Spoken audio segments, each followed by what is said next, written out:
नमस्कार, आप देख रहे हैं आज तक। आपके साथ मैं हूं अंजना ओम कश्यप। लैंड बिल पर कांग्रेस अध्यक्ष सोनिया गांधी की अगुवाई में विपक्ष लामबंद हो गया है। सोनिया के साथ विपक्ष के नेताओं ने राष्ट्रपति को ज्ञापन सौंप दिया।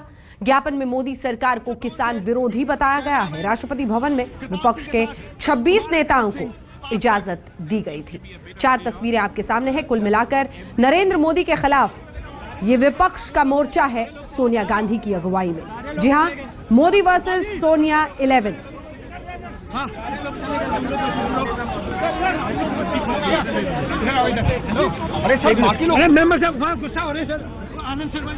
तो 4 तस्वीरें आपके सामने हैं। कैसे सोनिया की अगुवाई में तमाम पार्टियां जो राज्यों में धुर विरोधी हैं एक दूसरे की, वो सारी इकट्ठा हो गई, क्योंकि नरेंद्र मोदी की सरकार को किसान विरोधी बताते हुए घेरने का एक बहुत बड़ा मौका उन्हें दिख रहा है।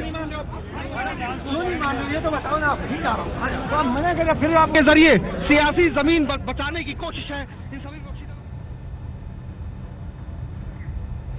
भूमि अधिग्रहण बिल की लड़ाई अब मोदी बनाम सोनिया 11 हो गई है। दरअसल बिल पर कांग्रेस ने पूरे विपक्ष को मोदी सरकार के खिलाफ लामबंद कर दिया है। आज सोनिया गांधी की अगुवाई में कांग्रेस समेत 14 पार्टियों के सांसदों ने राष्ट्रपति भवन तक मार्च किया और देश को बताया कि मोदी सरकार जो बिल पास कराने की कोशिश कर रही है वो किसान विरोधी है।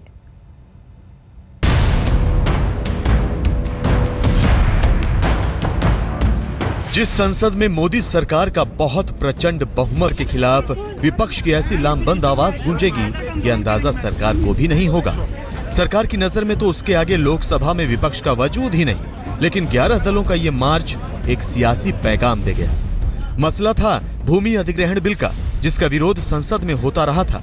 आज संसद से सड़क पर निकल गया। शाम के 5:15 संसद से मार्च।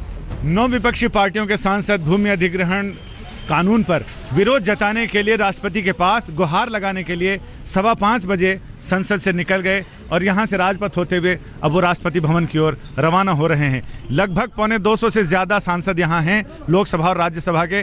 इनका जत्था पैदल मार्च करता हुआ राष्ट्रपति भवन की ओर अग्रसर है। किसान विरोधी नीति नहीं चलेगी। संसद से निकला विरोधी दलों का काफिला रायसीना हिल से गुजरते हुए पूरे हुंकार के साथ राष्ट्रपति भवन की तरफ बढ़ रहा था। हालांकि पूरे इलाके में धारा 144 लागू रहती है। इसके मद्देनजर सुरक्षा के इंतजाम भी पुख्ता किए गए थे, लेकिन इससे बेपरवाह विपक्ष आगे बढ़ता रहा।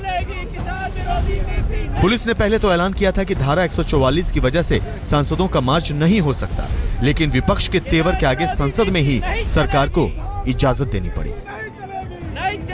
सांसदों के लिए धारा 144 का प्रावधान नहीं है।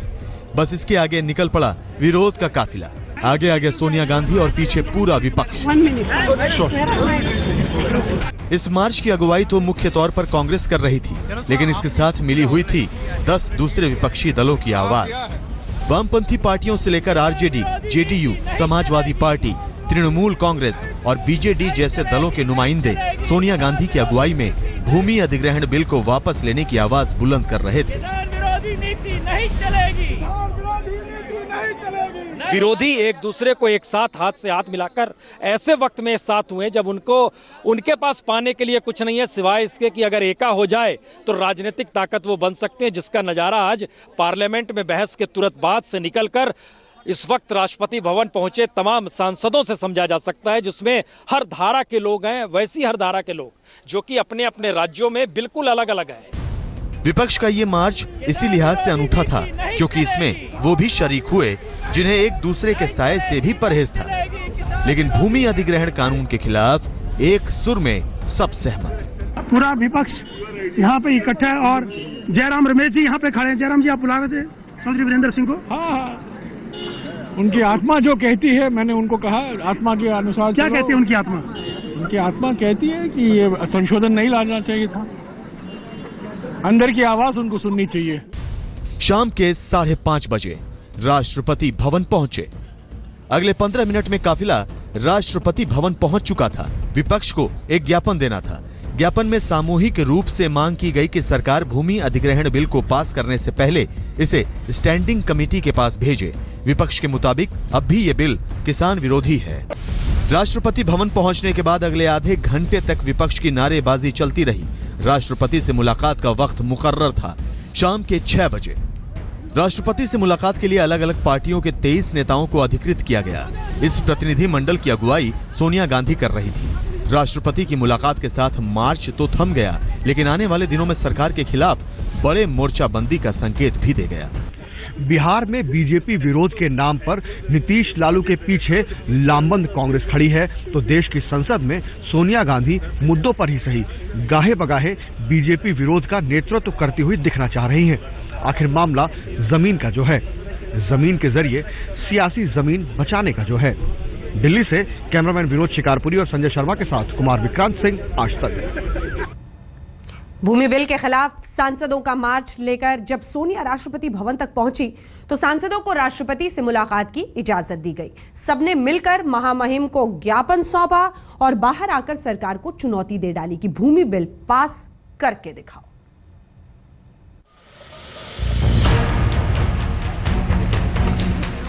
भूमि बिल के बहाने सोनिया गांधी उन तमाम नेताओं के साथ राष्ट्रपति भवन पहुंची जो किसानों के हक की आवाज उठाकर सरकार को घेरने की कोशिश में है।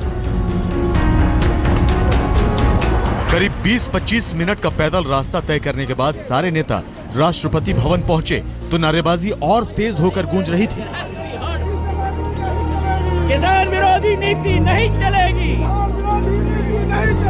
नहीं चलेगी, नहीं चलेगी, किसान विरोधी नहीं चलेगी, नहीं चलेगी, किसान विरोधी नीति नहीं।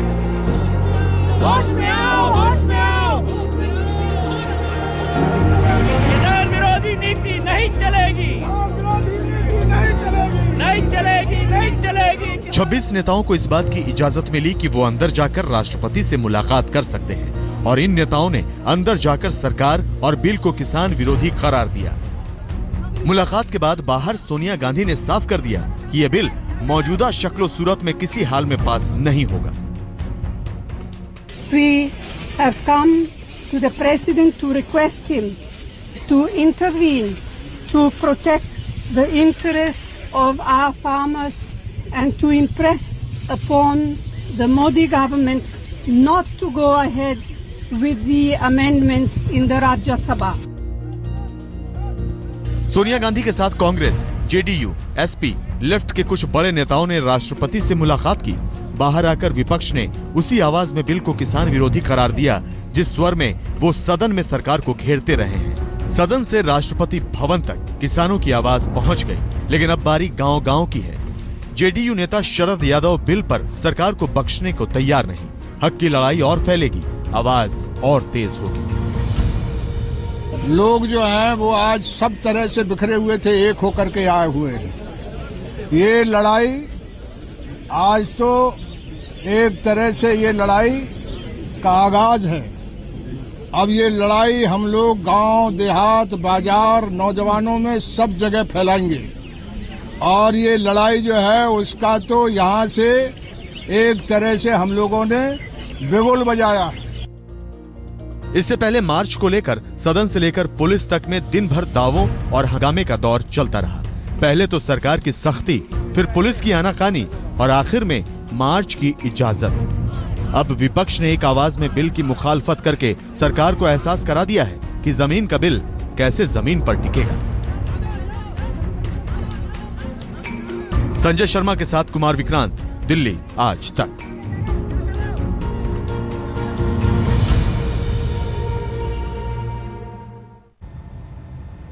चौधरी वीरेंद्र सिंह सरकार के मंत्री हैं, लेकिन पहले कांग्रेस के नेता थे। आज भूमि बिल पर विरोध के लिए कांग्रेस के नेताओं ने उन्हें पकड़ लिया और कहा, चलिए मार्च कीजिए हमारे साथ क्योंकि आपका दिल हमारे साथ है। लैंड एक्विजिशन बिल को लेकर के पूरा अपोजिशन करता है। चौधरी वीरेंद्र सिंह देख सकते हैं कि हाथ भी मिला रहे हैं। ये दोनों अपोजिशन सब क्या करेंगे, देख सकते हैं कि पूरा विपक्ष यहाँ पे आया था और उनको कह रहे थे कि आप खुद शामिल हो जाएं। चौधरी वीरेंद्र सिंह को देख सकते हैं कि दीपेंद्र हुड्डा उनके पास जा रहे हैं और ये तैयारी कर रहे हैं पूरे प्रदर्शन की। उनको बुला रहे हैं, दीपेंद्र हुड्डा आए उनसे मिलने के लिए। देख सकते हैं कि बुला रहे हैं साथ उनको भी खुद। आप चौधरी वीरेंद्र सिंह बुला रहे हैं साथ में। देख सकते हैं कि पूरा विपक्ष यहाँ पे इकट्ठा है और चौधरी वीरेंद्र सिंह को उन्होंने कहा कि हमारे साथ आप आइए लैंड एक्विजिशन बिल को लेकर के और बात करने की कोशिश करेंगे। जो साहब आपको बुला रहे हैं उधर, देख सकते हैं पूरा विपक्ष यहाँ पे इकट्ठा है और जयराम रमेश जी यहाँ पे खड़े हैं। जयराम जी, आप बुला रहे थे चौधरी वीरेंद्र सिंह को? हाँ, उनकी आत्मा जो कहती है, मैंने उनको कहा आत्मा के अनुसार। क्या कहती है उनकी आत्मा? उनकी आत्मा कहती है कि ये संशोधन नहीं लाना चाहिए था, अंदर की आवाज उनको सुननी चाहिए। बिल्कुल साफ तौर से छोटू राम के पोते पूरा ग्रामीण विकास मंत्री जयराम रमेश जी कहने की उनकी आत्मा के हिसाब से जो उनकी आत्मा कहती है, इसलिए हमने उनको इनवाइट किया था कि आप भी इस प्रोसेशन में शामिल हो जाइए। कैमरामैन संजीव कुमार के साथ अशोक सिंघल, दिल्ली आज तक। भूमि बिल पर सरकार के रास्ते आसान नहीं है, चुनौतियां दरअसल ढेरों हैं। बिल लोकसभा में तो पास हो चुका है, लेकिन राज्यसभा में सरकार को बहुमत नहीं है। विपक्ष के दबाव में सरकार बिल में 9 संशोधन कर चुकी है, लेकिन खबर है कि राज्यसभा में बिल पास कराने के लिए सरकार अभी कुछ और संशोधन कर सकती है।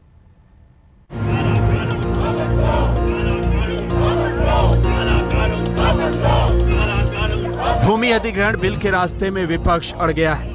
कांग्रेस अध्यक्ष सोनिया गांधी ने झंडा थाम लिया है और एक दो नहीं, पूरी 14 पार्टियों के साथ सरकार की मुश्किलें बढ़ाने के लिए राष्ट्रपति के दरवाजे पर दस्तक दे आई हैं। इस देश के किसान ने ही हमें आत्मनिर्भर बनाया भोजन के मामले में, किसी चीज में आत्मनिर्भर नहीं है। उसके खेत और खलियान को छीनना हम देश की सबसे बड़ी खराब चीज मानते हैं और इसीलिए हम सब लोग आए हैं और ये लड़ाई आर पार होगी। जिस भूमि अधिग्रहण बिल को पिछली यूपीए सरकार लेकर आई, मोदी सरकार ने उसे बदल दिया। फिर विपक्ष ने उसे किसान विरोधी बताकर संसद से सड़क तक संग्राम शुरू किया। आखिरकार सरकार बैकफुट पर आई और विपक्ष के विरोध के बीच सरकार ने बिल में 9 संशोधन किए। 10 मार्च को बिल पर लोकसभा में वोटिंग हुई, विपक्ष ने वॉकआउट कर दिया। हालांकि भूमि बिल पास हो गया, लेकिन सरकार के माथे पर पसीना नजर आने लगा।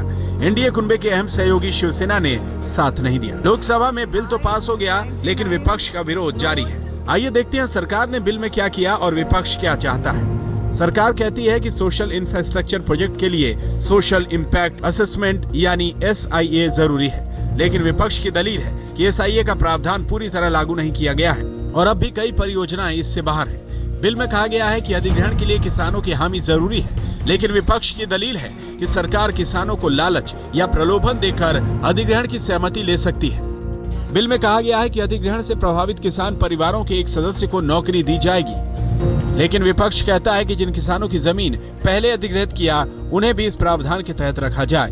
बिल में कहा गया है कि अगर मुआवजे का पैसा उस अकाउंट में पहुंच गया जो किसान ने दिया है, तो अधिग्रहण किया जा सकता है, लेकिन विपक्ष कहता है कि जब तक पैसा वाकई किसानों तक न पहुंचे, जमीन का अधिग्रहण न किया जाए।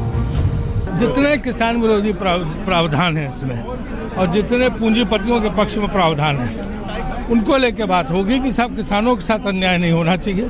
देश के विकास की सारी चीजें उसके अंदर हैं, लेकिन जो किसानों के विरोध में उसमें सारी चीजें हटाई जाए। देखिए, जब तक जो किसानों के हित में काम करना है, इस हिंदुस्तान में सबसे ज्यादा किसान के ऊपर, एग्रीकल्चर के ऊपर जिंदा रहते हैं। जमाने से जो किसान काम करता वही खेती बाड़ी से जिंदा रहता। उसका खेती की जमीन लेंगे तो हम बराबर विरोध करेंगे। राष्ट्रपति जी अवगत है सब चीजों से और ये एक देश का संदेश जा रहा है।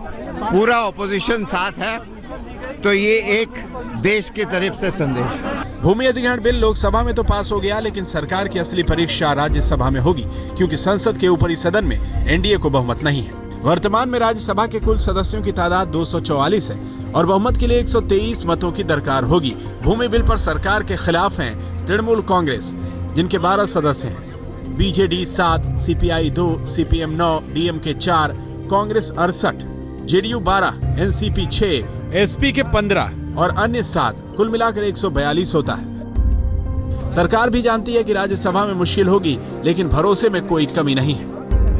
देखिए, सेलेक्ट कमेटी के प्रस्ताव आने के बाद मुझे हमें लगता है कि आज या कल तक आ जाएगा, उसके बाद उस पर विमर्श होगा। सरकार के पास राज्यसभा में नंबर नहीं है और विपक्ष के तेवर सख्त है, लिहाजा खबर यह भी है कि सरकार एक बार फिर बैकफुट पर आएगी और बिल में कुछ और संशोधन करेगी। हिमांशु मिश्रा के साथ कुमार विक्रांत सिंह, दिल्ली आज तक। मोदी वर्सेस सोनिया 11 आप देखते रहिए आज तक।